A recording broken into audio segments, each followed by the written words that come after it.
Today at the National Press Club, the Prime Minister, Scott Morrison. Mr Morrison is weighing up the timing of the next federal election. In recent months, his government's taken a hit in opinion polls as the Omicron variant has spread across Australia. Today, he'll outline some of his plans for the year ahead. Scott Morrison at the National Press Club.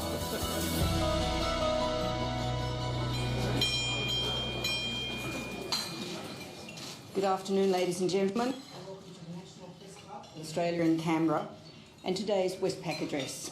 My name is Laura Tingle. I'm the club's president. Prime Minister Scott Morrison returns to the National Press Club today for his 16th appearance, 6th as Prime Minister so far, and of course he's also appeared here in various other capacities over the years. As I mentioned last week, the leaders' speeches at the club have unofficially come to be seen as the official commencement of the political year, and this year, more than many others, is likely to be an extraordinary one, an election year in a time of a global pandemic. Last week, opposition leader Anthony Albanese moved quickly to try to set the political agenda. As has been widely publicised this morning, the Prime Minister sounds like he has a veritable smorgasbord of announcements to make today. If you are following the conversation online, you can find us on Twitter. Our user handle is @PressClubAust and our hashtag is NPC. Please join me in welcoming Prime Minister Scott Morrison.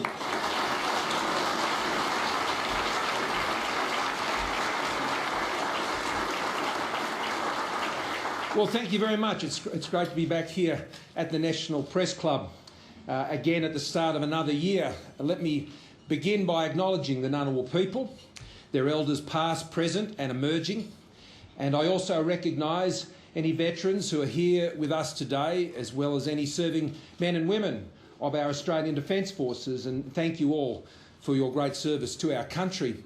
Can I particularly acknowledge, and have many colleagues here today, so I'm not going to call the roll, but to the Deputy Prime Minister, Barnaby, it's great to have you here with me.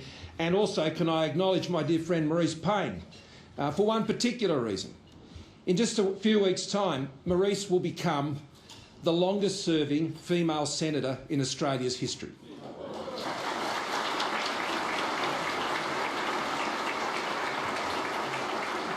And the longest continuous serving parliamentarian as a female. And so congratulations to you, Maurice. You're a great colleague and you've served our country incredibly well. And as a Liberal, I'm very proud of you, and as a mate too. The past 3 years have been some of the most extraordinary that our nation has ever experienced.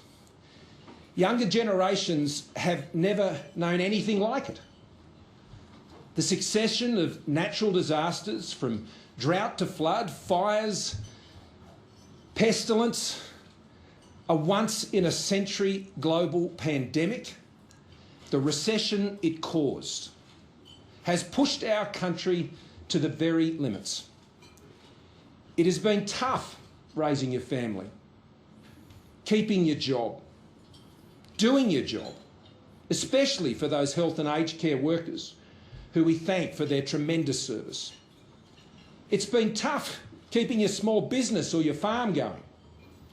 It's been tough keeping your children's education up, caring for elderly relatives, those with a disability, and it's been very tough on them too. Family plans have been disrupted, and worst of all, it's been heartbreaking to lose so many loved ones, especially in recent weeks, and on occasions where we couldn't even come together to farewell them. Our way of life has been completely turned upside down. For so many Australians, I know it's been exhausting, financially, physically, emotionally. And when we thought we might just be breaking free, the rains have come, the cyclone has hit, or a new and completely different strain of the virus, like Omicron, has come and changed all the rules. And I don't doubt many have stayed awake at night after telling their kids, or those they care for, or those they employ, it's all going to be okay. But wondering themselves in the quiet of that night whether it really will be. I can tell you as Prime Minister, I can assure you I've asked those same questions. I've lived with those same doubts over these past 3 years. It's been crushing to visit towns and homes devastated, often with Jen, by storms, ravaged by flood or fires, to walk across barren pastures, to see the queues outside Centrelink or testing centres, to see the empty shops and restaurants, as I saw in Cairns just earlier over the weekend, to see the lives and livelihoods of Australians disrupted through no fault of their own and through circumstances well beyond theirs and our control often. So I understand and I acknowledge the frustration, especially with how this global pandemic has played out over this past very difficult summer. And I want to thank Australians. You've had to put up with a lot. The fact that far worse outcomes have been experienced overseas, which we know, well, that gives some important perspective, but it doesn't soften the blow. And it's fair enough that this disappointment leads you to ask, couldn't you have done more? Couldn't this have been avoided? After all, aren't you responsible? I get that. For me as Prime Minister, accepting this responsibility means asking yourself and challenging yourself every single day with those same questions. And I can assure you I do. I haven't got everything right. And I'll take my fair share of the criticism and the blame. It goes with the job. But so does getting up each day, dealing with the challenges, staying positive, and believing in the strength and good nature and resilience of the Australian people. And above all, never giving up. In these times we've experienced, there's been no guidebook, and you have to make decisions in real time. But with hindsight, the view does change, and lessons are learned, lessons that will continue to be invaluable to me and so many of my team who are here with me today, and those who are out there with Australians in their communities, to deal with the challenges and uncertainties that are still definitely ahead. And I'd like to share a few of them with you. Firstly, you've always got to focus on getting the balance right.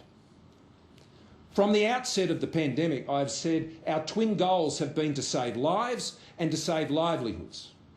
This is how we protect our Australian way of life. And I've always sought to balance our health objectives with our broader societal and economic well-being. We must respect the virus, but we must not live in fear of it. You must be prepared to listen to that advice, but also to take the decisions that strike the right balance, because it is we who have been trusted with those decisions. Secondly, you must be very practical. The virus does not care what your political views are. It writes the rules about how it behaves, and we must then write our rules about how we respond. And these rules must be flexible. They will change. There is no set and forget in a pandemic like this. There are times when you have to pull back, and there are times when you have to push forward. And what may have been the right response, absolutely at one point in time in the pandemic, it'll flip on you. And it may not be the right response in a later phase of the pandemic. Thirdly, you must accept that you may lose a few battles along the way. And when these setbacks occur, you must keep moving forward. You can't dwell on the things that didn't play out as you may have expected or liked. When this occurs, the job is to get across the problem and make the changes needed as soon as possible and get on with it. And this is what we did with the vaccine rollout. When our contracted supplies were blocked and the advisory bodies had limited our use of the AstraZeneca vaccine. These were big challenges, but we turned it around. It is what we're doing right now to overcome the supply chain shortages created by the onset of the Omicron variant. It's only been with us 2 months. And this included the supply of rapid antigen tests. Since the beginning of the pandemic, COVID-19 tests have always been free at official testing clinics. Never changed. These tests have been sourced and provided by the state and territory governments. The Commonwealth picks up 50% of the bill, just like those that are going out to schools right now. The unprecedented surge in cases caused by Omicron changed everything. It was like dealing with a completely new virus. The medical advice to government on the use of rapid antigen tests changed, and so did our response. And so since then, the government contracted 78 million rapid antigen tests to help meet significant new demands in the states and the territories and the private sector.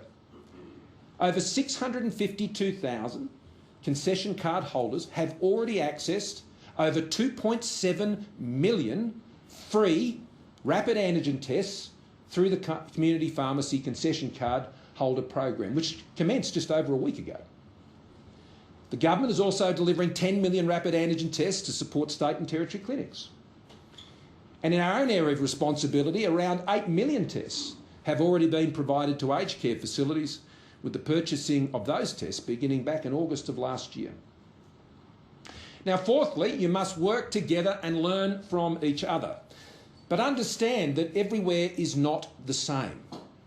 We have constantly engaged with experts and governments around the world to share experience, data and information, and they've learned from us, I can tell you.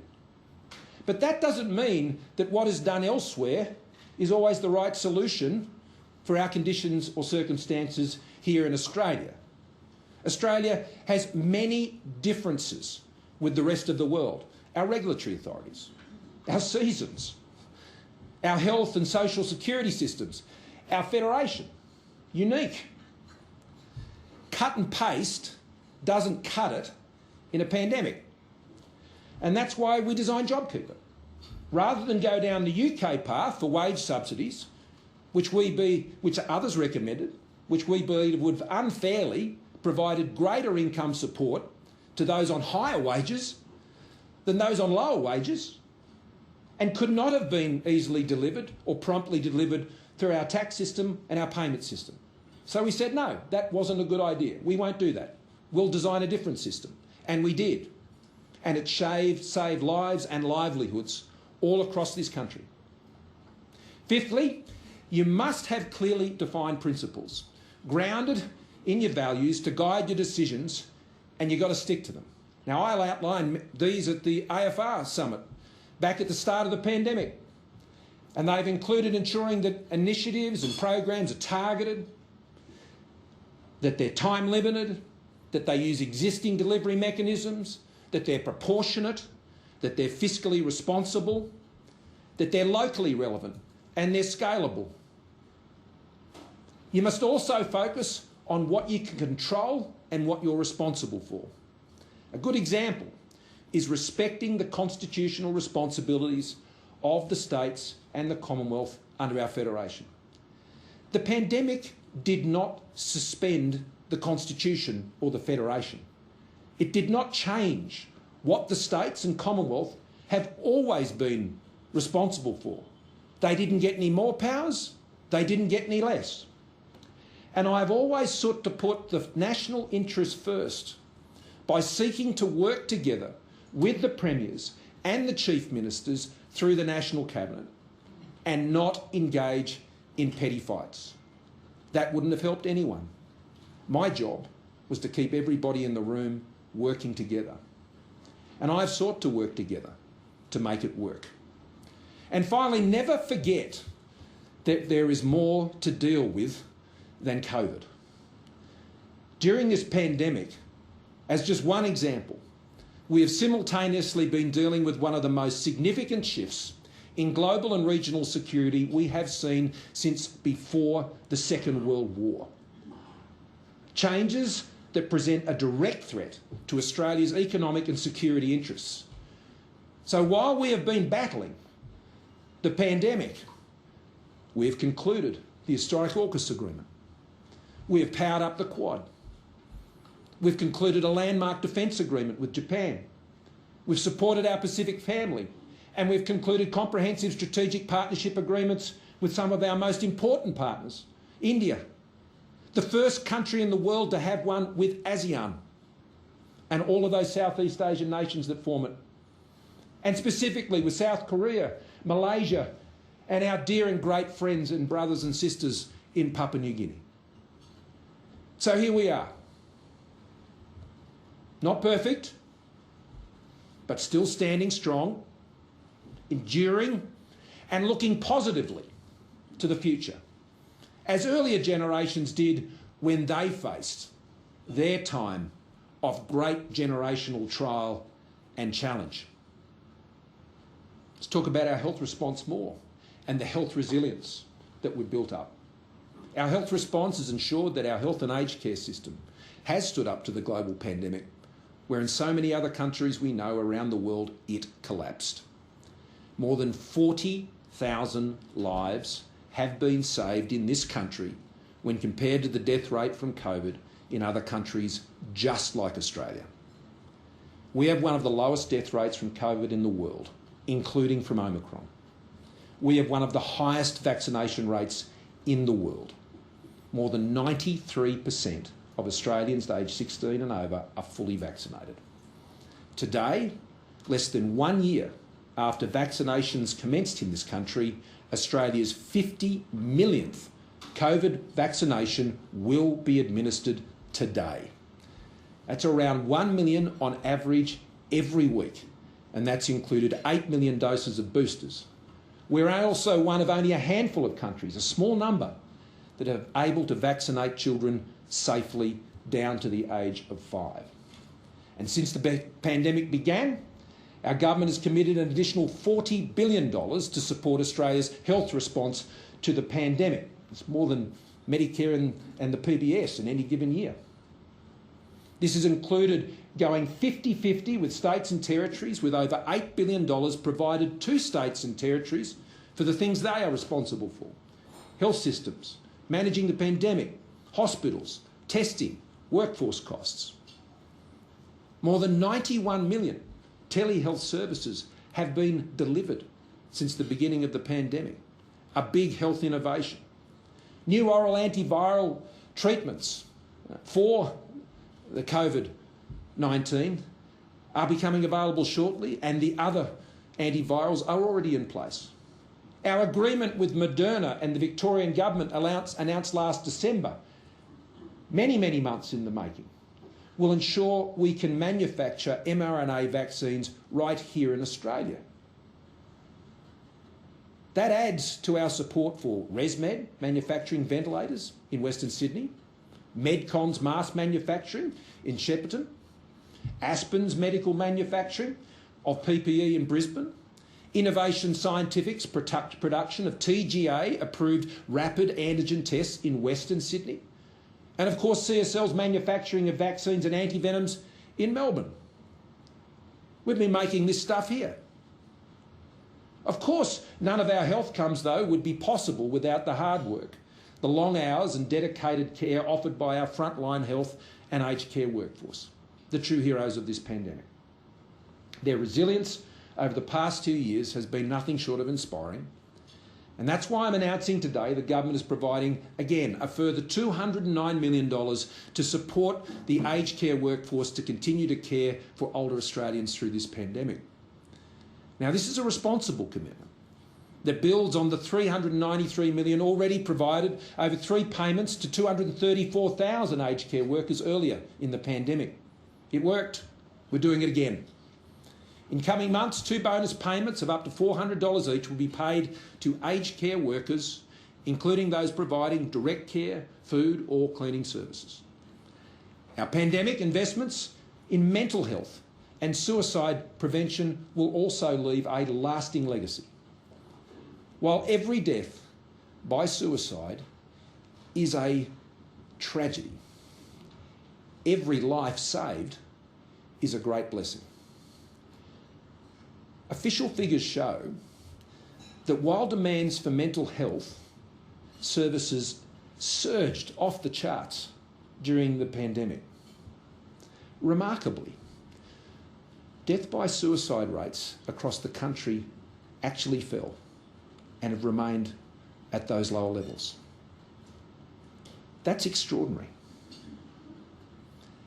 We funded services that did a brilliant job of saving lives. $1 billion in new funding for services such as Headspace, and shout out to Pat McGorry, been a great advisor to us and friend through all of this pandemic. Lifeline, to John Brogden and the whole team there. To Beyond Blue, Kids Helpline. Beyond Blue with Julia. Kids Helpline, reach out, head to health. They have done such an amazing job being there for Australians in their darkest hour. Our National Mental Health and Wellbeing Pandemic Response Plan was announced in May of 2020. Also, very early in the pandemic, when we were asking Australians to stay home, we knew and recognised that for so many, home is not safe for them, especially for women. And in March of 2020, as part of our $150 million COVID-19 domestic violence support package, we provided $20 million to boost capacity for Commonwealth programs, including 1800 Respect, Men's Line, and the Help Is Here campaign. And in turn, $130 million was provided directly to state and territory governments for emergency accommodation for those impacted, and a range of frontline support services working together. Now this commitment has been extended a further 2 years.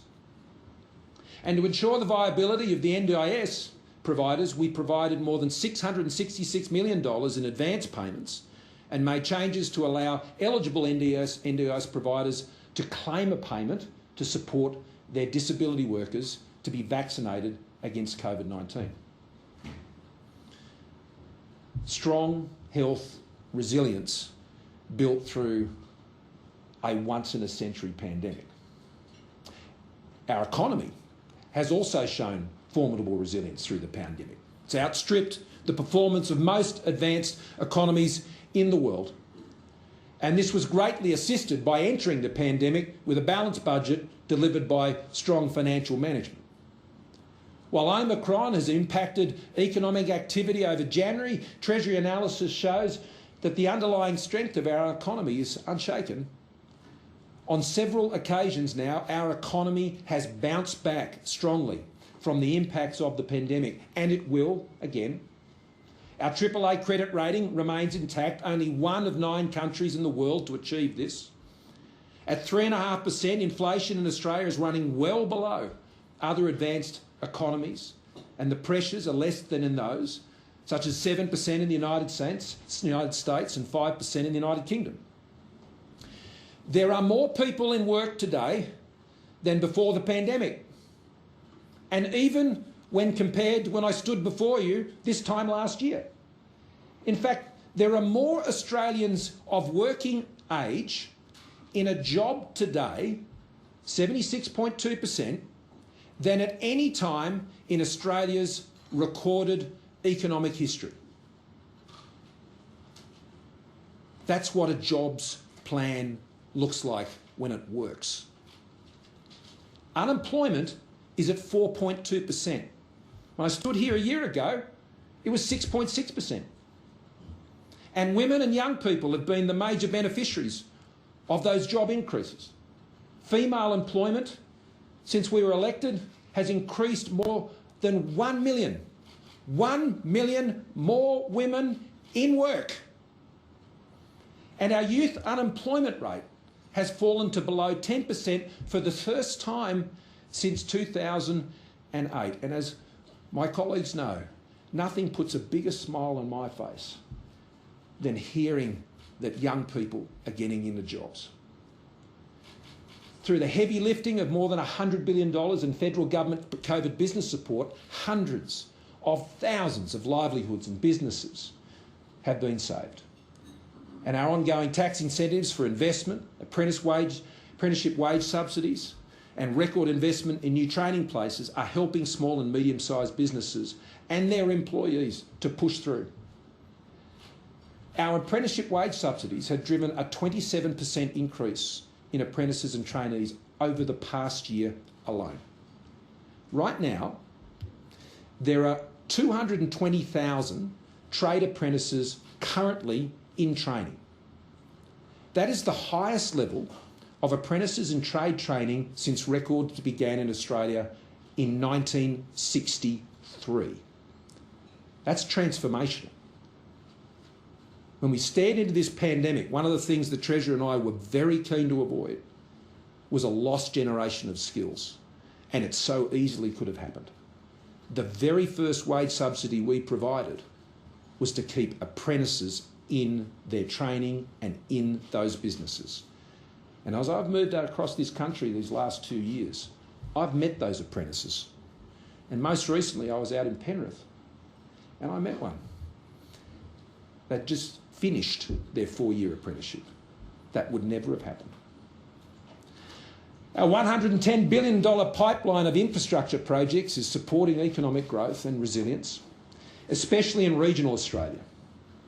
More than 11 million Australian taxpayers are benefiting from income tax relief, as we promised. And the latest ATO tax data shows that younger Australians have benefited more than most. Under 25s have benefited on average by more than $2,400 under our plan. That's a decline in their tax bill of some 20%. That's what keeping more of what you earn looks like. An average Australians are also now 47 months ahead on their mortgage repayments, compared to 30 months back in September of 2019.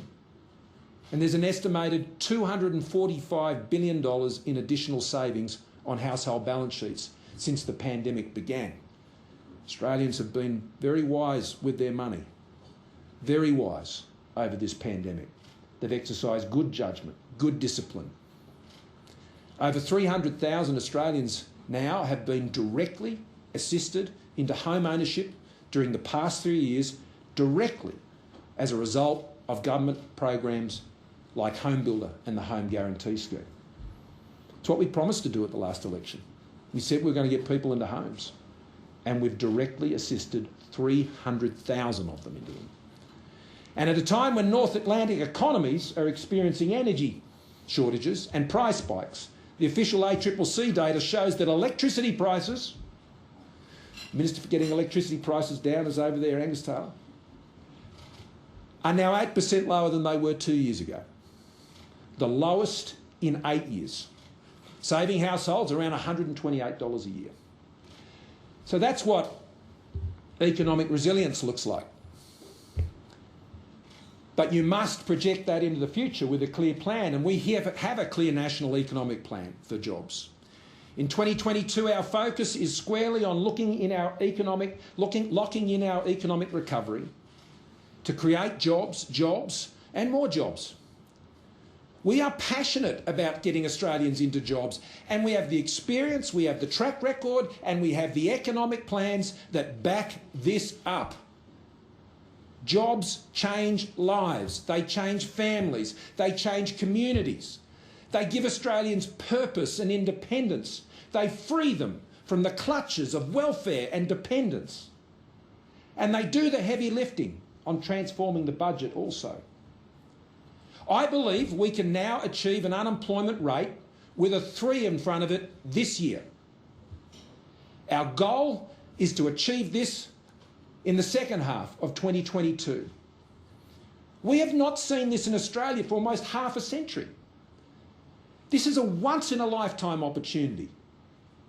What it means, unemployment with a 3 in front of it, is that as our economy changes, there are jobs to go to, enabling families and local communities to plan for their future with confidence.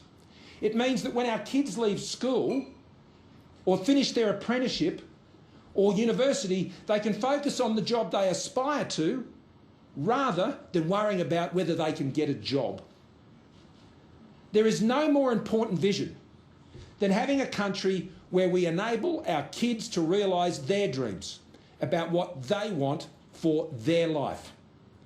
And this fits with our broader vision as a government for Australia, the Liberals and the Nationals together, where Australians can live the life they choose for themselves and make their own way, to run their businesses, to get that job, to get the skills they need to achieve their goals, to own their own home, to raise and educate their kids the way they want to do it, to be able to save for their retirement and not get into too much debt, and take that occasional family holiday, to give back to their community wherever they can, as they want to, including taking care of that local environment that they prize, and to live in a country that is safe and secure.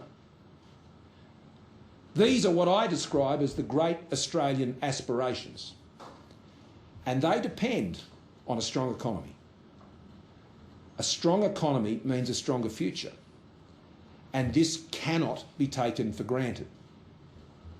As we approach this year's election, this means strong economic management is more important than ever.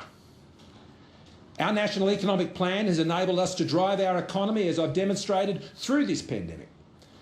The plan seeks to create jobs by securing our economic recovery from COVID and setting Australia up for the future. The plan has 5 core elements. You've heard me talk about it before. Keeping taxes low and cutting red tape to drive investment and enables Australians to keep more of what they earn, as we promised. Secondly, investing in the infrastructure and skills development and growing our workforce to meet the demands of a growing economy. Thirdly, delivering the affordable, reliable energy that Australian businesses and especially regional economies need to power their futures ahead, while reducing our emissions to achieve net zero by 2050 and reducing household electricity bills. Fourthly, making Australia a top 10 data and digital economy by 2030. And fifthly, securing our sovereign manufacturing capability, unlocking a new generation of high-wage, high-skill, high-tech jobs. Now, this plan, I want to stress, has another important overarching objective, and that is to ensure that we grow our economy and we grow Australia in a way that we grow together and not apart. That means not just in our cities and our suburbs, but in our regions and our towns and our remote communities. We must grow together. And that's something I think the Liberals and Nationals bring together in what is quite a unique coalition for this country and is so important for Australia's future. I've spoken before about many elements of this plan, and I will do so again, you can expect, in the months ahead. And there'll be further announcements to be made. Of course, there's a budget at the end of March. Today, I want to conclude, though, by announcing how we are going to take our modern manufacturing strategy to the next level. First, instigated by Karen Andrews, who's with us here today as Minister for Home Affairs. And we're doing that by fusing it with greater investment in our world-class university research capabilities. Our modern manufacturing strategy has set out clear principles to build new sources of growth and scale in 6 key areas where Australia has significant comparative advantage, strategic interests and the capacity to harness new opportunities.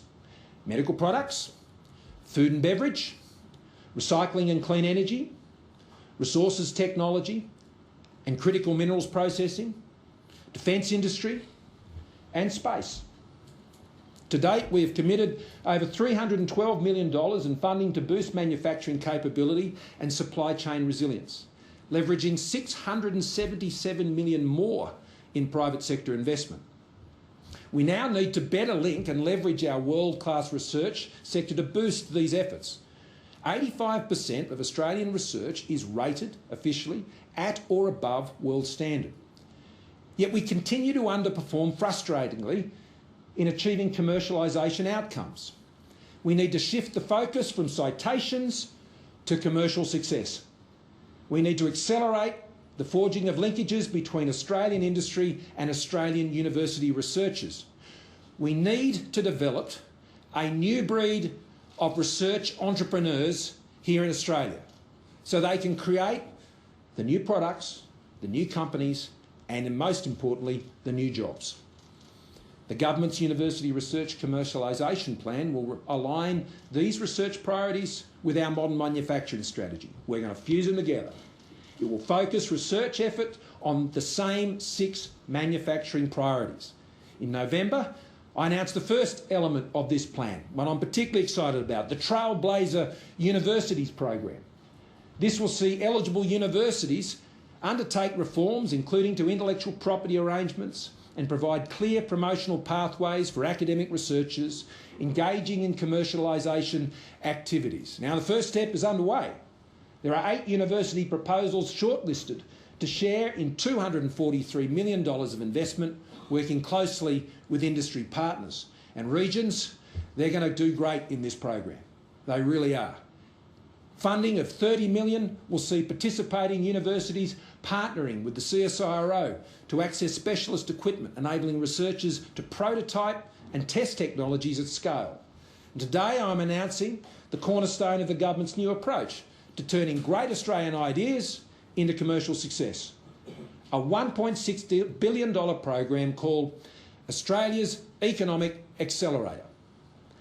In driving commercialisation, the key policy challenge surrounds the so-called valley of death, where early stage research is frequently not progressed to later stages of development because of the risk and uncertainty about commercial returns. Now, some years ago when I was Treasurer, we changed a lot of the tax rules to deal with that. We know it's not insurmountable. Other countries have been able to do this and made a better fist of this, solving this problem, particularly in the United States. And our own expert panel that we pulled together, who I thank for their great work and the input and their collaboration, made a point of this in looking at this evidence. Australia's Economic Accelerator will be a stage-gated competitive program designed to attract projects at proof of concept or proof of scale and their level of commercial readiness for both, but with high potential. It will allow Australian innovators to access funding opportunities for each stage of their project, provided they can continue to prove project viability and, importantly, commercial potential. Industry involvement and engagement is required. It's absolutely necessary at every stage, with the CSIRO's main sequence ventures engaged to catalyse venture capital investment in R&D in the final stage. And another key part of our plan goes directly to people and culture. Only 40% of Australia's researchers work in private industry, well below the OECD average. This, together with low mobility between industry and the university sectors, leads to culture and capability gaps that reduce the ability of Australian businesses to innovate. Now, to tackle this issue, the government will invest in a new suite of industry, PhD and research fellowship schemes to create Australia's new generation of research entrepreneurs. We'll invest in an additional 1,800 industry PhDs and more than 800 industry fellows over 10 years. The $296 million investment aims to fundamentally reshape the workforce of Australia's universities and career options, encouraging mobility and collaboration between the university, researchers and industry. It's time to get together. Our $2.2 billion university research commercialisation package will focus the considerable research power, our smartest minds of our universities, on Australia's national economic priorities. And as we drive down unemployment, we'll also be driving up the creation of new products and new companies here in Australia, backing our best researchers and their ideas to ensure Australia's economy roars back even stronger in the future, with leading-edge manufacturing at its core. We make stuff here, we make it really well, and we're going to keep making it under our government. Now, in conclusion, you'll be pleased to learn, there are times in all of our lives, and for nations, when things don't come easy, when we persevere and struggle to push our way through. We've known these days, I've known these days. And at those times you remember, you look back and you say that that's the time I became stronger. This is one of those times, and has been. Despite the challenges we have faced, Australia, I believe, is stronger and more resilient today than when I stood before you a year ago. Our COVID response has delivered one of the lowest death rates, highest vaccination rates and strongest economies in the world. And we remain well prepared for for the future. Just like before, it won't be perfect, but the experience we have gained, the investments we have made, and above all the resilience that Australians themselves have shown mean that we can see our way forward together. We cannot take this for granted. Now is not the time to turn back. This year, we must work to bring as much normality back to people's lives as possible. And at the same time, we must ensure, as we battle this constantly shape-shifting pandemic, that we continue to make those big calls necessary to keep our economy strong, keep Australians safe, and keep Australians growing together and not apart. It requires experience, it requires careful deliberation, it requires fiscal responsibility, well-developed plans, and above all, the courage to take decisions that stand up for Australia's interests and not be intimidated, as we have demonstrated, especially over these past 3 years. It's not a time to have an each-way bet on Australia's future. We must continue to build our strength and resilience and not put everything you have worked all so hard for and made great sacrifices for at risk. Because in times like these, that's what truly matters. Thank you for your very kind attention.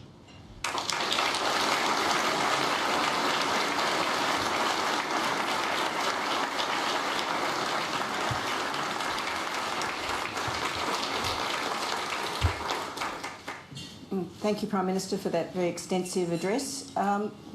It's a new year, so a good opportunity to clear the air. You've acknowledged today you didn't get everything right and that you understand the frustration people have felt over the summer.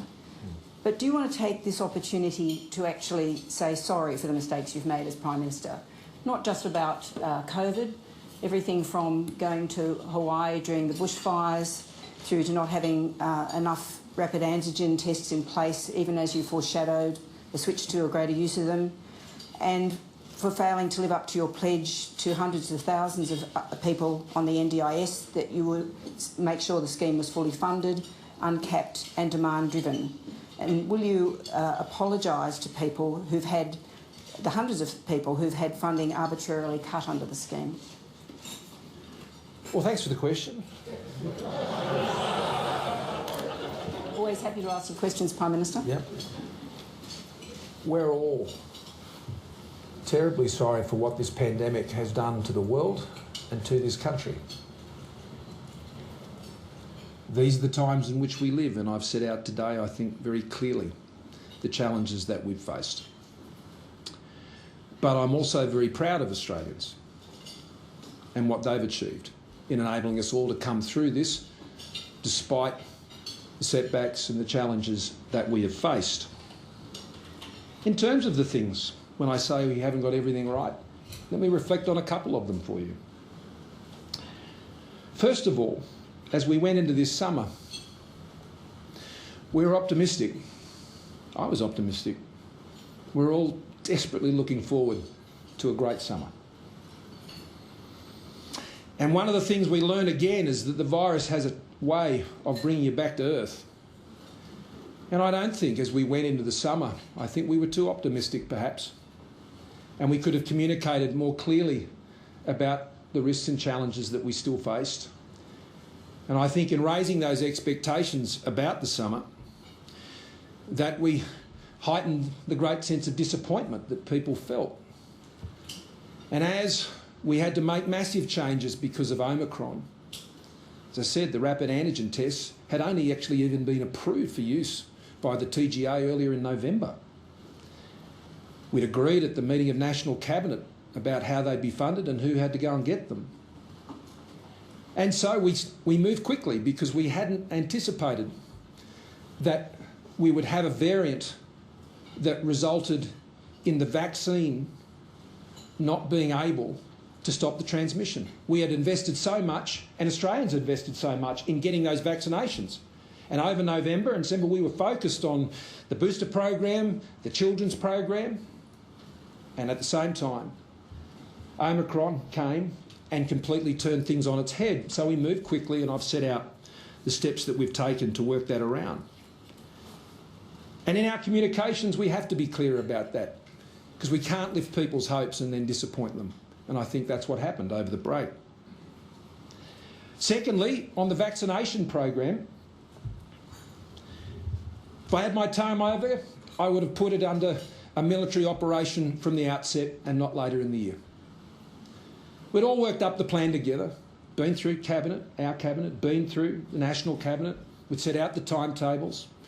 We'd had the goal of ensuring that everyone who wanted a vaccine could be offered one by October. For the record, that was achieved on the 25th of October. And as we went through those early months and we had the challenges that we have with the Health Department and us dealing with many, many issues, I took the decision to send in General Fruin and change the way we did it and set up a change in the command structure, how logistics were managed, how it was planned, and it worked. But I wish we'd done that earlier. And that's a lesson. In the aged care sector, we knew, well, I should say, we learned that the interface between the aged care sector and the public hospital system was blurred. And so when the storms of COVID hit, that created some real challenges. And in the aged care sector, and I remember it was one of the hardest days of the pandemic, with St Basil's. And we had a whole health workforce stood down because of COVID rules, so understand that, but it left an aged care facility with no staff. And I had to send the military in that night. The interface and whether patients could be moved and how and when from aged care facilities into hospital facilities, private and public, that emerged earlier in the pandemic. And so that could have been done better between both the states and ourselves. But as you can see, these are not simple issues with simple solutions. They're complex, and events can work against you. But what I say to Australians on every occasion where something hasn't been gone exactly as we'd hoped, or we've got it exactly right, or how way we would like to have turned out, we've crushed together, worked the problem, solved it, and moved forward. And that's what Australians expect of us. I don't think they expect perfection, but they do expect you to keep working it every single day. And that's something I'm very proud my government has done. Now, on the NDIS, we are fully funding the NDIS. It's one of my great passions, as people know in this place. And I will never let people down, if I can help it, in the NDIS. It's a huge program. It's a program that is well expanded beyond what the Productivity Commission said it would, well beyond. The design of it and how it was set up has contributed massively to the costs, and those designs, we're not having much success in convincing those at state level, Commonwealth level, and then through the Parliament as to how that can be best managed. It's going to be a big challenge in the years ahead, the NDIS, but people know I'm totally committed to it. So you don't have to say sorry about any of those things? I think I've explained my answer fairly fully. It's very full. Chris Ullman. Prime Minister Chris Ullman, 9 News. The cost of living is a daily concern for most Australians. You talked about the dream of home ownership. With the median house price hitting $1 million in 3 cities, that's become a nightmare for many young Australians. Is there anything you can conceivably do about that? The cost of petrol rose 30% last year. Now, that's set by international marketplaces, but you do control excise. Would you, like John Howard, consider pausing excise if it continues to rise? And what about the price of gas? You must have considered the possibility that Russia will invade Ukraine, cut Germany's gas supply, and the price will skyrocket. Can you conceive of making sure that Australian gas prices don't follow world prices by having some of the market kept here? Well, you've rightly set out, Chris, the economic uncertainty that we're facing globally, and that's very true. The global economic situation is full of challenges and plenty of surprises and many threats to Australia. And that's why economic management, I think, is more important than ever. As I mentioned, the inflationary pressures on Australia are building, but they are not like we're seeing overseas. And how you manage inflation principally is particularly how you manage the national finances. They are things that we have control over. And the fact that in the course of this pandemic, we've been able to maintain our AAA credit rating, despite having to spend significant amounts. Those who have looked at our fiscal plans and made assessments about it could see what we were doing, how we're seeking to target it. It was time limited. Others wanted us to keep spending. They wanted us to extend JobKeeper. That was running at about $11 billion a month. They wanted us to pay for things that people are already doing on vaccines. They wanted us to spend money, some $13 to $18 billion on things that were better targeted to those who needed concessional access and needed on those tests. So how you manage your budget is very important about how you control inflation. And we have a good track record on that. On home ownership, it's always hard to buy your first home. It's terribly hard, and particularly in the city I'm from, in Sydney. I remember it, Jen and I remember it ourselves. It's hard. And it's still hard, and I'd argue even harder. And that's why at the last election we came up with, I think, some very effective programs that, we can't manage what happens to house prices, but we can help people get into homes. And our government has helped 300,000 Australians to get into homes. 300,000. And Australians have wisely, built up their own storehouses during this pandemic to deal with these shocks that are coming. They said 47 months on average ahead of their mortgage payments. That's discipline. That's wise. And so Australians, together with the government, are going to continue to, I think, to exercise responsible judgment about our finances. Invest in the things that help grow our economy, because a strong economy then enables you to guarantee the essential services that Australians rely on, like the NDIS, like health, aged care. If you don't have a strong economy, you cannot pay for the NDIS. So that's why these things are important. So I acknowledge, Chris, that these are great pressures. An 8% fall in electricity prices. Now, who was predicting that 3 years ago? But we said we were going to get electricity prices down, and the measures we've put in place have helped that outcome. So we'll keep pursuing those policies, and there'll be more, to help people get that first start in their home, as we have seen, and to ensure that we keep downward pressure, whether it's on inflation or interest rates, to ensure that Australians can continue to get a go. But if you lose control of the financial and economic management levers, then Australia's worst fears on the economy would be realised. And in the issue of Ukraine, I should say, this is a very distressing and concerning situation. You've asked specifically about what it means for gas prices. Well, we have the security mechanism here in Australia, and we know how that can be used. Australian gas must be for Australians, but there are also opportunities for our gas producers who've invested billions. And so on both of those issues, I think we will manage them carefully and in Australia's national interests.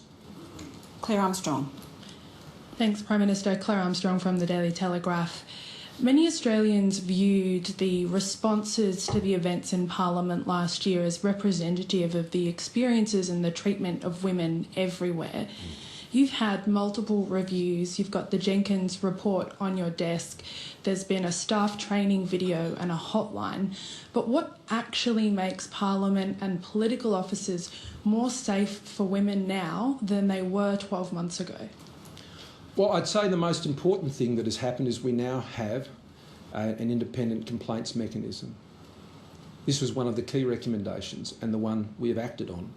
And we've done that together as a Parliament. Together, and that, I think, assists everybody who works in that building, not just the politicians and their staff. That process that we examined closely, that let down so many a year ago and before, has been significantly changed, and for the better. And we have learned from those times. And I believe it's safer today than it was a year ago because of those changes and the brave stands that people have taken on these issues. And I've listened carefully to them and reflected on them. And we'll continue to work to ensure that those processes work for people.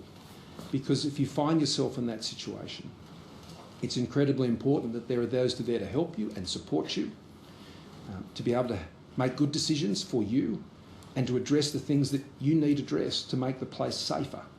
And so the independent complaints mechanism that we've put in place and the counselling support and the other things that sit around that, I think provides an environment, should God forbid that ever happen to anyone again, that they will find a situation very different to the one Ms Higgins found herself in. Just before we go to the next question, Prime Minister, are you happy to keep taking questions? Absolutely. Yep, good, thanks. And for our viewers at home, after 1:30, the ABC main channel will cut out, but you can be able to continue watching on the ABC 24. Everybody's questions. Be here for a long time. Mark Riley. There might be a few. Prime Minister Mark Riley, the 7 Network.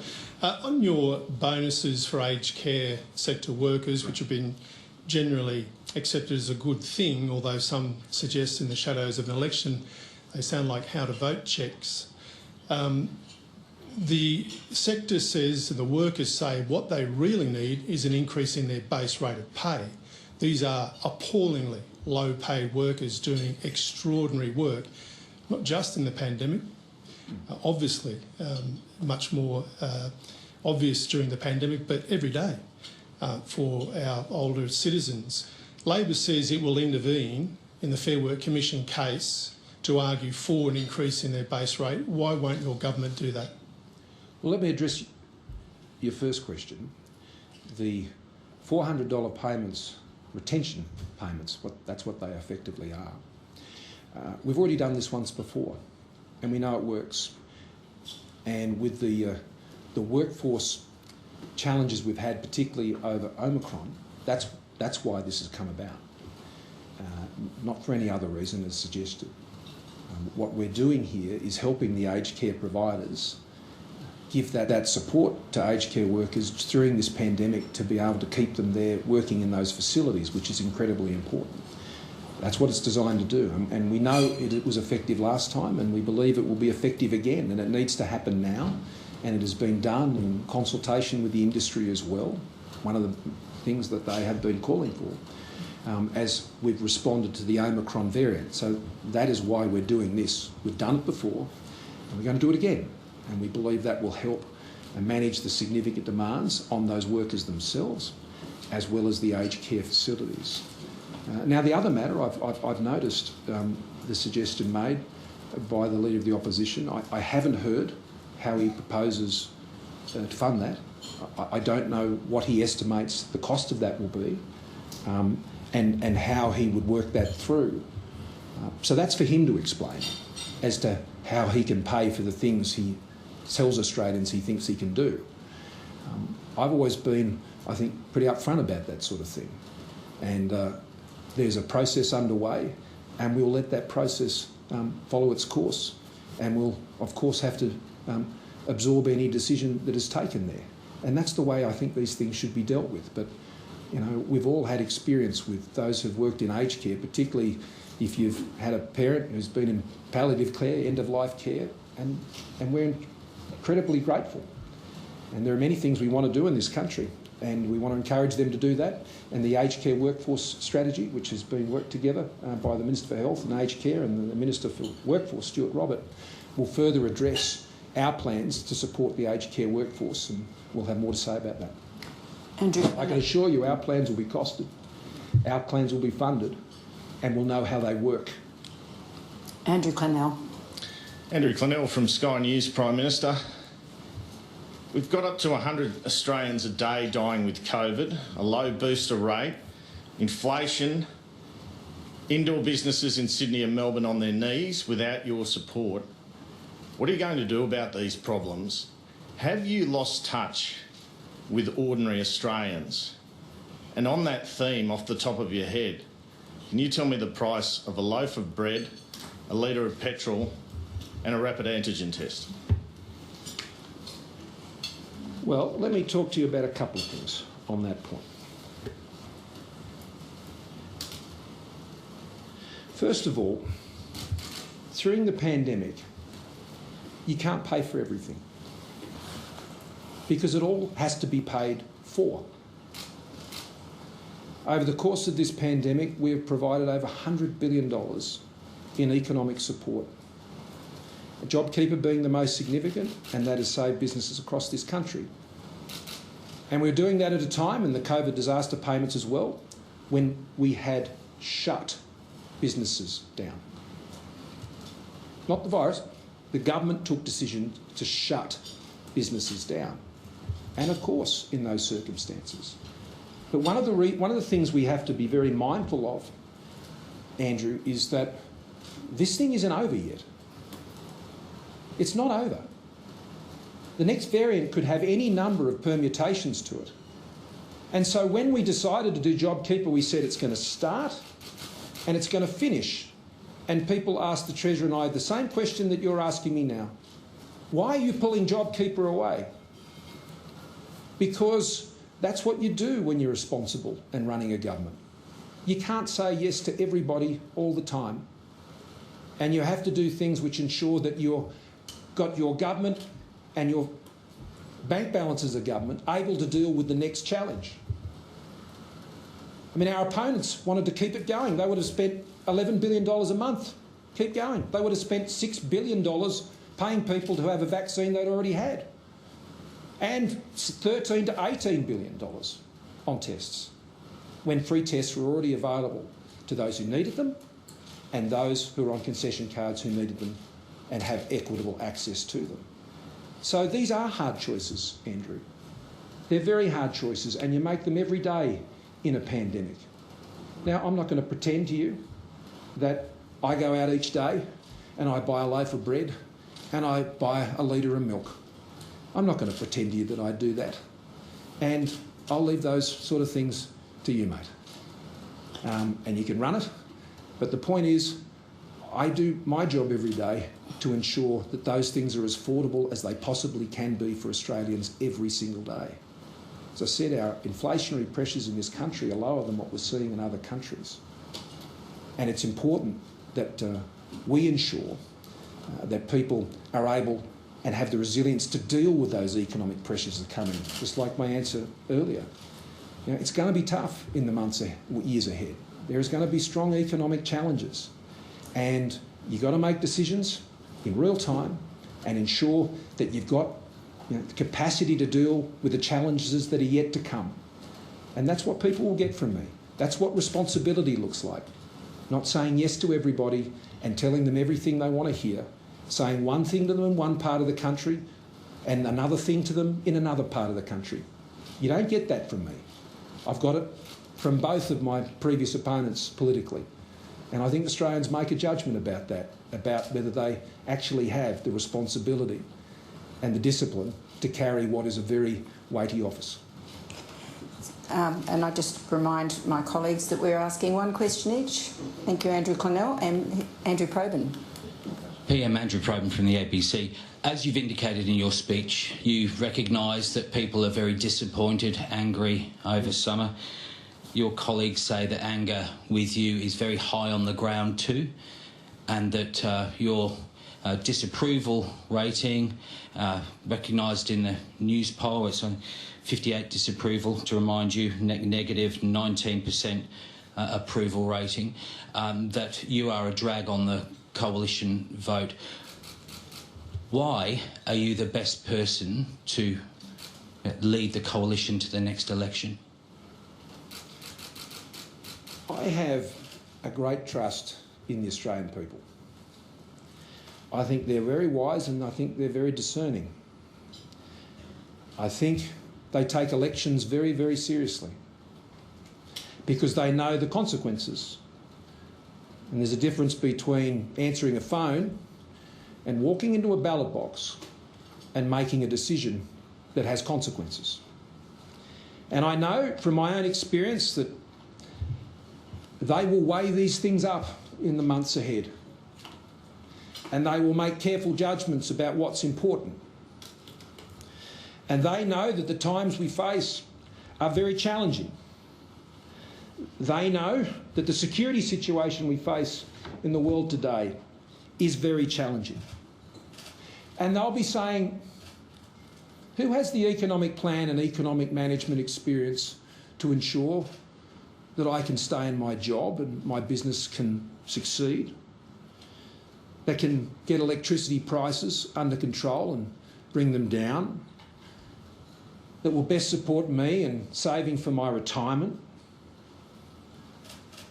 that will ensure that my kids are getting those skills training, like those record apprentices and trade training that we've been able to put in place. And who has that experience and who has that understanding of the complexity of these challenges to make all that work? And they'll weigh that up. And they'll wonder, with what we're seeing in our region and the threats to our security, well, who's shown that they're able to stand up for Australia's interests? Whether it's standing up to other countries in our region, standing up to the big tech companies, standing up to the banks and the energy companies. That's my form. Are you talking here of your colleagues or voters? No, I understood the question. And so I'm talking about Australians, because they're the ones who will be voting. And as they assess all of these things, they will make this choice, Andrew, at that time.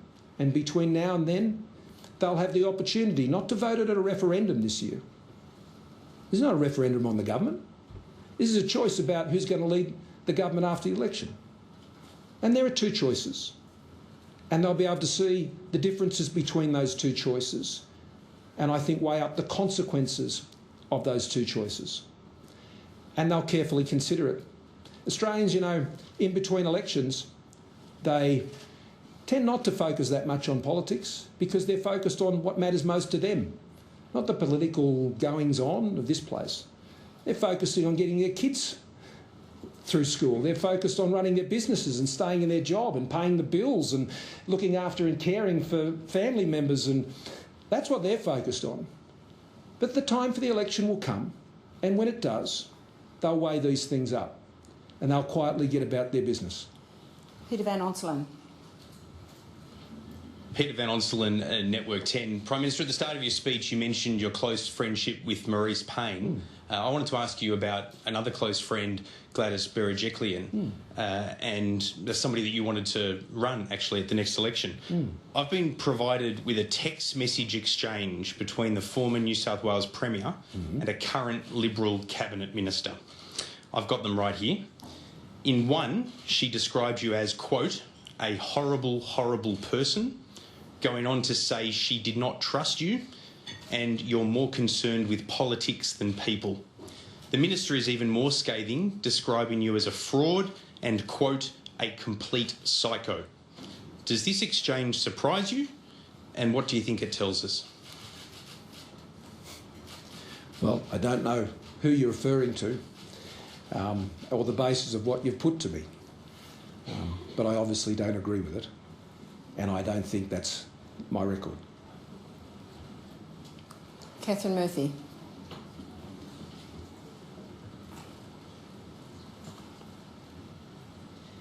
Apologies, that changeover was less than elegant. Prime Minister, I want to take you back to aged care, which you referenced a moment ago.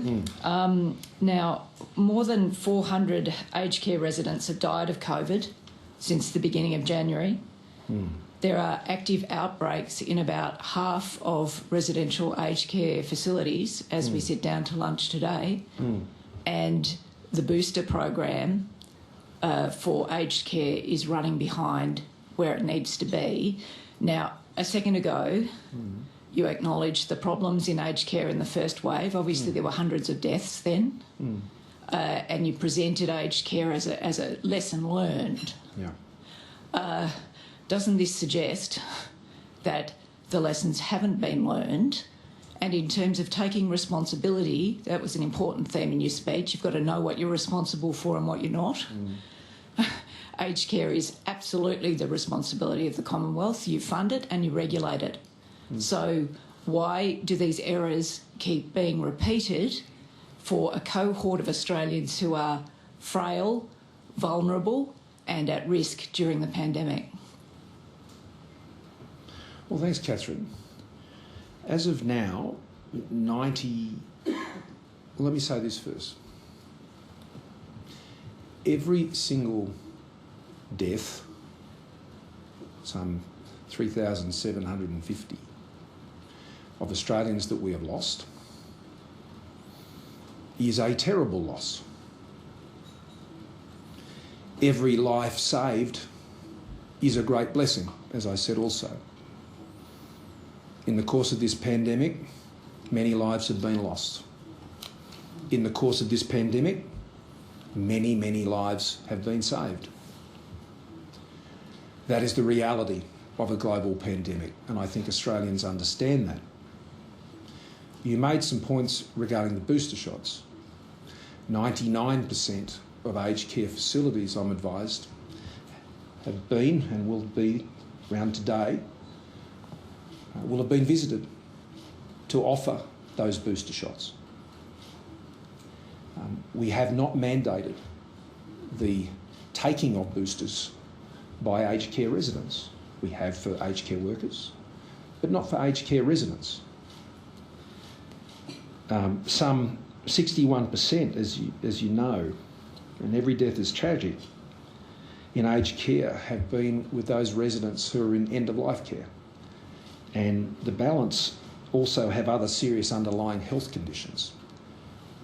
And so that creates a further challenge. We've had, from memory, around 566 deaths in aged care since our first Omicron case. In the first terrible wave we had back in 2020, there were more. But I suspect there'll be more now, and that is terrible. And so the booster shot, we encourage people to take. But where families have decided and where individuals have decided not to take it, then it's not for me or the government to tell them about the decisions they're making in that very sensitive time of their life. I've been in that situation, you may have too. They're sensitive situations where families make decisions. So I'm going to honour and respect their decisions. With aged care, with the boosters, as I said, 99% out there and visiting, and they'll be going back again and encouraging them to get those booster shots. And in the outbreaks themselves, the provision of the testing kits that have been an important part, the acquiring of the additional PPE to support the aged care facilities, I think has been incredibly important, and what we've been able to do. There's some 12.8 million masks, 5 million gowns, 14.7 million gloves, 3.6 million goggles and face shields, and 7.7 million rapid antigen tests have been sent out there over the course of 2021 to aged care facilities. So they're the tools you have to try and ensure that these outcomes don't occur. And that's what we're doing each and every day. People going into these facilities, where it's the aged care workers, those running the centres or others, making sure we get the workforce. But it's very difficult and it's very challenging. And so we're going to keep fighting away on this and trying to save every life that we can. Phil Curry. Thanks, Laura. Hi, Prime Minister. Just a quick question. You've talked today about lessons learned, things you may have done better, and had your time again and so forth. Would you be open to the prospect, should you prevail at the federal election, to some sort of national assessment of how the way the nation has handled COVID, like a Royal Commission or some other inquiry, as Anthony Albanese flagged in this venue a week ago? Well, right now we're fighting the pandemic. And that's where I'm very focused. And there'll be a time for that. One of the first things we did in the start of the pandemic, and I offered it to the Leader of the Opposition, is we set up the Senate inquiry. So we've actually had a Senate inquiry effectively following and inquiring into our handling of the pandemic right from the start, concurrently. So not something after. We actually set up a parliamentary inquiry with our, those who are not our political opponents, who've had the opportunity. There have been some 56 hearings of that committee, some 211 hours of cross-examination of health officials and others who've been involved in our response. So I would say that is set up, I think, a very transparent process. And everything from vaccinations to aged care to the important challenges of addressing the needs in our Indigenous communities. So we have shown right from the outset a preparedness for that to be available. So we're already doing that and have been. What will be required into the future? Well, I think we can deal with that at a later time, because right now I think those two things in place are doing that job. Accountability through the Parliament, through the Senate committee, and us getting on with the job each and every day of fighting this pandemic. Sam Maiden. But, you know, we haven't ruled that out, Phil, to the point. It's just not a decision for now. Samantha Maiden from news.com.au. You made the point that it's pretty tough purchasing property in Australia right now, but it's a lot easier if taxpayers are paying you $291 a night to sleep in your own home, which is how the current system works for MPs. So most of the MPs and ministers in this room, if they stay tonight, they'll be paid $291 a night to stay not necessarily in a hotel but in their own home. Now, if you work for the Defence Force, you're not allowed to do that. It's described as suitable accommodation. You can't claim that money. So how is it fair that you're prepared to pay up to $800 bonus in 2 tranches to aged care workers who have been literally working among the dying and the dead during the pandemic, but you're going to pay all of these politicians $873 to sleep in their own beds for 3 nights when they come to Canberra? Well, for the record, I only own one home, the one that Jenny and I own back in the Shire. I don't own 3 homes, I don't own 5. I don't have a problem with owning homes, people investing, trying to do things for their future. But that hasn't been my experience. We've rented all the time I've been here in the Parliament, so this is not something that I've had any direct involvement with. Others may have, and I make no judgment about that. Why not? Well, because what I would expect to happen is that the independent processes that are set up to look at members' entitlements, and that's the wrong way to talk about them, that the support that is given to members and senators to come and do their job and be here in Canberra and so on, that is done independently of government. And it should be done independently of government. It shouldn't be a matter of political football. It should be one where those who can look at the circumstances fairly and make judgments about it. And then this is not something that just I have done as a Prime Minister. I think every Prime Minister has done that, and certainly has moved towards that to make these decisions, you know, one step removed from politicians. So you won't ask your MPs not to claim the money if they own their own home? I expect all of my members and senators to comply with all the rules that are in place. I do. I expect them to do that. Thank you. David Crowe. And if those rules need to change, then I'm sure those who are responsible for ensuring those rules are fair and reasonable would bring forward recommendations to that end. That's what I would expect them to do, as that's their job. David Crowe. Thanks, Laura. Thanks, Prime Minister, for your speech. David Crowe from the Age of Melbourne and the Sydney Morning Herald. One of the symbolic issues around the summer outbreak for many Australians, a practical and symbolic issue around preparation, was the shortage of rapid antigen tests. What went wrong at the federal level last year? Because you've always said that future waves would arrive, future variants would arrive, there would be new challenges with this pandemic, and yet there were not enough rapid antigen tests in stock in Australia when that threat arrived over summer. And related to that, do you have any intention, willingness, plan to invest in local manufacturing of rapid antigen tests? And if so, would that actually be able to help ease the shortage before the federal election? Let me start with the last one. Already happening. It's already happening. I mentioned one of them in my speech today where that's already occurring.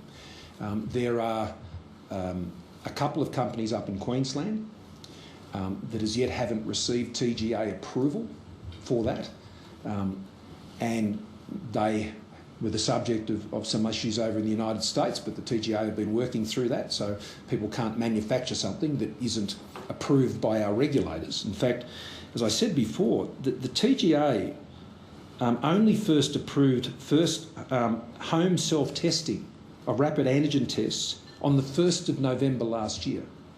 So prior to that, and in many states, they were actually outlawed. They were outlawed. Were the TGA too slow? The TGA have been doing their job.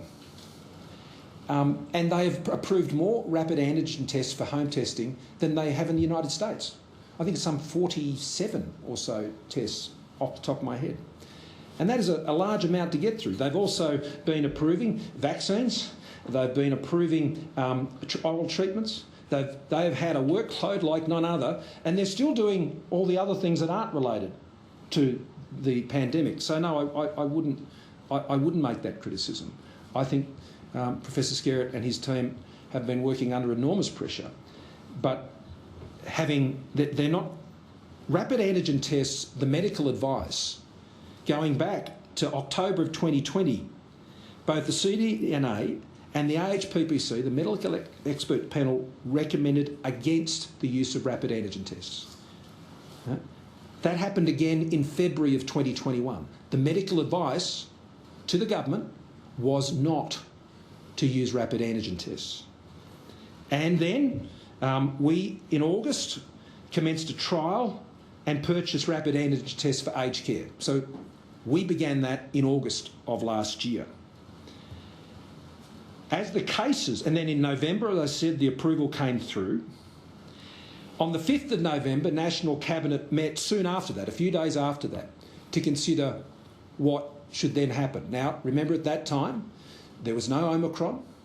The medical advice was that the right testing process was PCR tests, not rapid antigen tests. No medical body, no state government, no one anywhere came forward and said these tests should now be used for this purpose, who were responsible providing that advice to government. Okay?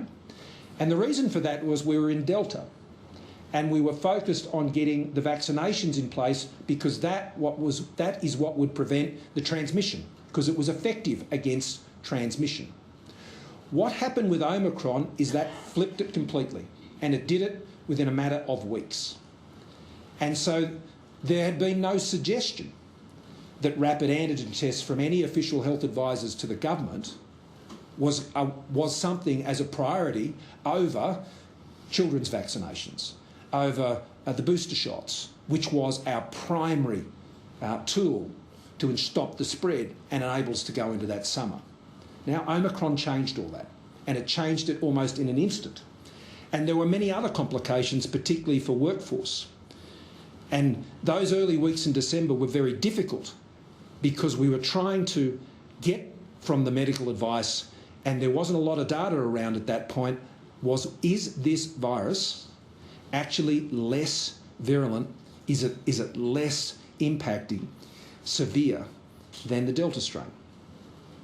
And until we could know that, we kept the rules in place around 7-day close contact and all of these things, and that then impacted the workforce. But we hadn't yet got the health advice definitively, and we were asking at every meeting, because we were meeting weekly, and we're saying, is it less severe? Is it less severe? And when we learned that it was, then we could start to address those changes in 7-day arrangements, close contacts, essential workforces. Had we not done that, then, and it had proved to be more severe, or as severe, you'd be asking me different questions today. So the rapid antigen test challenge was one that was brought on by the Omicron variant because the PCR tests couldn't keep up with the rapidly increasing cases. There had not been, leading up to that time at the end of November, an expectation that cases would soar to those levels under the Delta strain. And under the Delta strain, that wouldn't have occurred. But should anybody have seen that coming? Isn't that the point of government at a state level, at a federal level, to plan for that, to plan for another outbreak? Well, no country did pick that. Which country did? The UK had plenty of rapid antigen tests, had big supply. This is the difference. The UK had already been dealing with very high case numbers, very, very high case numbers, through the Delta strain and the earlier strains. And in the UK, the volume of that challenge had already moved them to rapid antigen tests. PCR tests were still the right standard, They had to, during the earlier phases, which Australia did not have to do, because we didn't experience the waves that the previous countries had done previously. That was a step they took in the earlier strains because the virus had spread far more widely. That didn't happen in Australia. So we could keep using the right tests, the PCR tests. The reliability of rapid antigen tests is not the same as PCR. The South Australian government has been able to keep their focus on PCR tests, and I commend Stephen Marshall for that. They've been able to keep that gold standard. Rapid antigen tests are things that you only go to when you have a volume challenge that we had not had and we would not have had under Delta because of our high rates of vaccination. That's why that wasn't anticipated, but became the issue when Omicron struck. As I said, Omicron was like dealing with a completely different virus. It changed so many of the rules and it had its impact. And that's what we experienced over summer. And over the summer, we've been all working to turn that around. There are more rapid antigen tests available now. There are more treatments available. And the case numbers have been peaking in many of our states and territories. And our supply chains are being restored. The final question is from Greg Brown. Prime Minister Greg Brown from The Australian. Ahead of the 2019 election, the coalition, like now, was in real political trouble. And you successfully exploited two advantages. You were a more popular leader than Bill Shorten, and Labor had a lot of big, scary policies that you tore apart. 3 years later, you're an unpopular leader, and Labor has got a small target strategy. So where does the political winner come from? Can voters expect tax cuts over and above what's already been announced, or will there be a big spending commitment? Oh, it's a similar answer, Greg, to what I gave before. As to our policies and commitments going forward, people know we're a low-taxing government. People know we want people to keep more of what they earn. They know that because they're experiencing it. We said we'd do that, and we're doing it.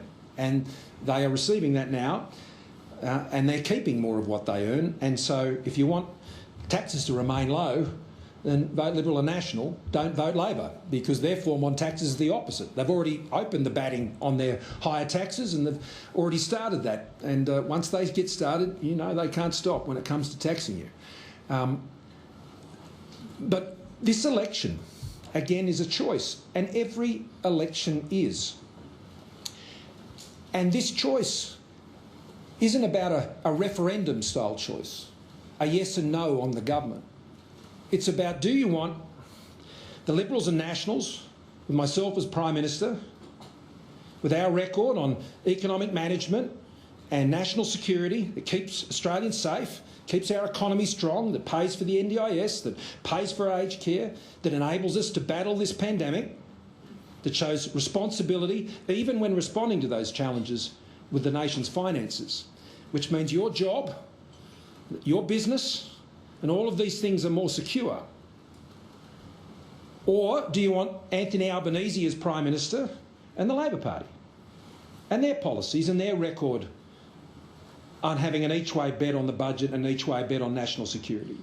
So that is the choice of an election, and Australians will have the time to weigh these things up, and they'll make that decision very carefully. They'll be very aware, I think, by the time we get to the election, about the world we will face and the country circumstances that we'll face in the years ahead.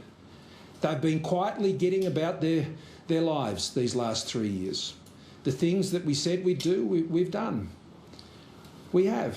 But the economic... And we will get on with that job, and they'll make their judgments about who they think is best able to deliver them a strong economy and a stronger future. And our government's record, and my record as Prime Minister and as Treasurer, I think speaks to both of those things. And when you talk about experience, well, I've delivered 3 budgets as Treasurer. I've delivered 3 budgets as a Prime Minister with the Treasurer. I've sat around the national security table dealing with some of the biggest challenges this country has faced over the last 8 years. I've sat around the Expenditure Review Committee of Budget for the last 7 budgets. that experience counts when it comes to dealing with the challenges that Australia is going to face. And it's not just me. I look around this room at Maurice and Peter, Karen, at Angus, Barnaby. I look around the room of people who have been in the trenches battling this pandemic and the hard circumstances we're facing regionally over these last particularly 3 years, standing up for Australia, standing up to those who would seek to injure our interests. That requires strength. It requires a calm experience. And Australians will make that choice, and I'm looking forward to it. Prime Minister, thanks for your time today. As is often the case, we will be giving you this very nice card as a guest speaker to be a member of the club. Thank you. And we're just wondering whether you would take up the opportunity of debating Anthony Albanese here or in any other place during the campaign. Well, it's interesting you ask, because I remember standing right here with Bill Shorten, and Sabra was the was over here, was it? And Sabra asked me, would you agree to have a debates commission? And I said yes, and Bill said yes. Now, Special Minister of State is sitting at the back there, Ben Morton, and he has developed such a proposal and has been working, as I'm sure you probably know, with the media and with others, the political parties, to seek to establish such a commission. I support it. Anthony Albanese doesn't. So I'm sure there will be debates, and we'll have to go through the usual process that happens. I think it's better to have an independent process like the one that we were recommending, to avoid all those shenanigans and games that opposition leaders like. I don't know why he doesn't support an independent debates commission. I think it's a good idea. I said I'd do it. Bill said he'd do it. Anthony says he won't. Will you do a debate, though? Of course I will. Of course I will. We'll be debating lots. Please thank the Prime Minister. Thank you.